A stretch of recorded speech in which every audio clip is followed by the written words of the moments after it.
Well, if you're kind of in my age group, either maybe a little older, a little younger, in the 1960s, there was a movement called the Jesus people. There were the hippies, the marginalized, those that had given up on church, those exploring Jesus. And it was a powerful movement through the United States, into Canada, and around the world. And in the decades since, there's been many kinds of movements, including Jesus culture. Chris, welcome to the program. Good to have you here. Thanks for having me. Quilala. Quilala. All right. And so let's go back to your story, because this is an amazing thing that happened to you with the Jesus culture. You grew up in church. I did. Tell me about your personal experience with Jesus. Yeah, so I did. I grew up in church. My parents were going to church before I was born, so I was basically just raised in the church. But it wasn't until I was about 14 where I would say I had an encounter with Jesus in a time of worship at a youth camp. And so I just encountered his love and in a way that changed my life forever. And I'd seen at the same time God doing stuff in my family, and my dad, who was an alcoholic, and the Lord just kind of working through, in his journey. But yeah, I grew up in the church, but I will say that I actually had an encounter with the love of Jesus when I was around 14. And at the same time, getting involved with what became Jesus culture, which was our youth group. But so we talk about this encounter. So you said like it's something you felt, because we have a lot of people watching this program. And they go, okay, well, what does that mean? You started to cry, or you started to shake, or what was the deal? It was again, like growing up in the church, I was just accustomed to I guess, I don't know, the ritual of it all. You show up to church at a certain time. There's 10 minutes of worship. You raise your hands at a certain point. It felt very somewhat rigid, and but I just remember, again, maybe it was the fact that we'd gone to this youth camp. We were removed from sort of the normal routine of things, that it allowed me to sort of. And I remember raising my hands, which seems like a simple thing, but raising my hands in worship just as a sign of surrender. And I felt like it's hard to explain, but just God's presence. I felt his love, and there were like, I remember crying, but I can remember that moment very specifically. I remember who I was kneeling on the floor. I remember who was around me, and there was something that happened in that moment. And I believe it was just an encounter with the love of God. You can call it what you want, but I just remember feeling the love of God. Again, talking about my dad, he had a crazy testimony. I won't even get into it, but he was helping cook the food at that particular retreat. And I remember him coming out of the kitchen, and he was somewhat of a hard man. I remember just seeing him weep as we were singing about the love of Jesus at this camp. So, as a family, around the same time, we were all, again, growing up in the church, having these I would call encounters with the love of God. We're going to talk about Jesus culture in a moment, but your personal life, you're married. And I was reading your bio, you say you have 4 beautiful children, but one of those children is in heaven. Yeah, so actually now we have 5 kids, including Jethro, who is in heaven. So two girls, and then we had our son Jethro, who was stillborn in 2014. And then since then, we've had another girl. Congratulations. Thank you. And we just had another boy, Maddox, who's 9 months old. How did that impact your faith when you lost Jethro?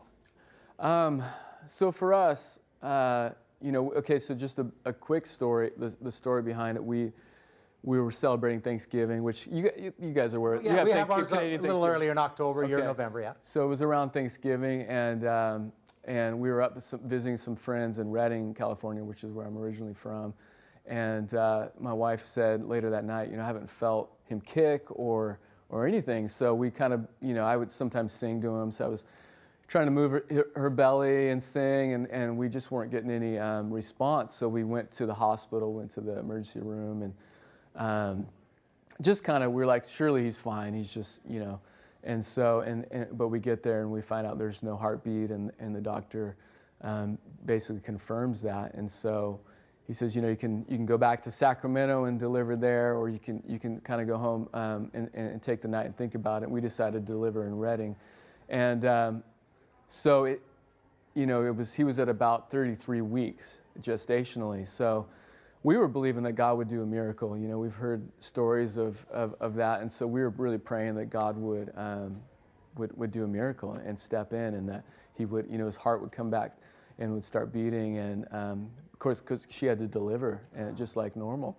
And so, yeah, we were in the hospital for almost 48 hours, and she was induced, and she delivered, and Jethro came out, had black curly hair like me, Dad, and yeah. So we were holding him, and we were praying over him for a miracle. And going back to what your question, how did that affect my faith? We didn't see him come back to life. Like we were praying, and the Bible talks about that God raises the dead. And so I think really in that moment we had a choice. And for me it was like, am I going to allow my circumstance, even though what I was wanting to see, I wanted to see obviously my son come back to life. That didn't happen. So was I going to allow my circumstances change who I believe God is and who God is?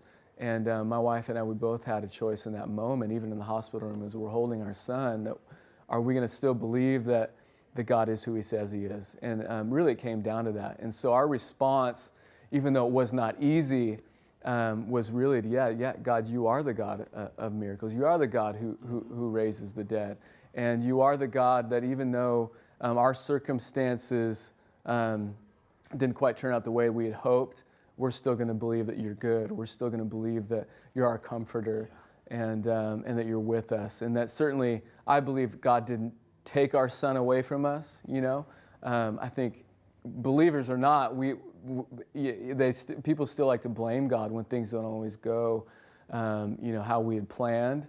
But Scripture is very clear that the enemy came to steal, kill, and destroy. But God came to give life, and life abundantly. So really, even though it wasn't easy for us, we had to make that choice. Like, God, we believe that you're good. We believe that you're with us, even in the middle of pain and shock and confusion and doubt. We were experiencing all those. We constantly went back to, I can't sing about you for all these years and sing these songs that you're. And suddenly face the situation and change my, my belief that God is, that God's real, that God's with us, that God's our comforter. So yeah, long answer to your question, but I think because we took that, we chose to believe, and I will say this too. I don't, God's not afraid of our pain or our questions or even our anger. I remember feeling angry. And I just brought all that to him. And I think because we were vulnerable, even in times of worship, singing these songs that felt easy to sing before, but, death, where is your sting? Now we're singing this in church a couple weeks later, and it was so much harder to sing in that moment. But I think it allowed us to heal quicker. And we've had friends who've experienced similar loss where they've had a stillborn baby or maybe a newborn that lived only for a couple of hours. And sadly, I've seen them grow bitter and angry with God. But anyhow, I think it really was a choice for us to continue to just believe that God is who he says he is. Jesus culture. Yeah, your youth group, 1999. Could you have ever imagined how this would go all around the world? I mean, you're traveling, singing, your records are or your songs are being played on the radio. I mean, how do you say, God, how did you do this? It really is, it's humbling to see what God has done with it, because we were just a small youth group in Northern California, a small town, and we didn't know what we were doing. And we were just going after God, and we weren't even writing our own songs at the time. We were doing cover songs. And someone put one of our videos on YouTube, and we didn't even really know what YouTube was at the time. They put it up without our permission, which, we're like totally grateful for, but we didn't know what YouTube was. We didn't even post it ourselves, and it kind of blew up from there. But yeah, we didn't have the plan of forming a band or even dreaming about getting to travel the world and doing what we're doing now. Well, thank you very much, Chris. And I personally am a fan. I listen to your music literally all over the world, and it's very inspiring.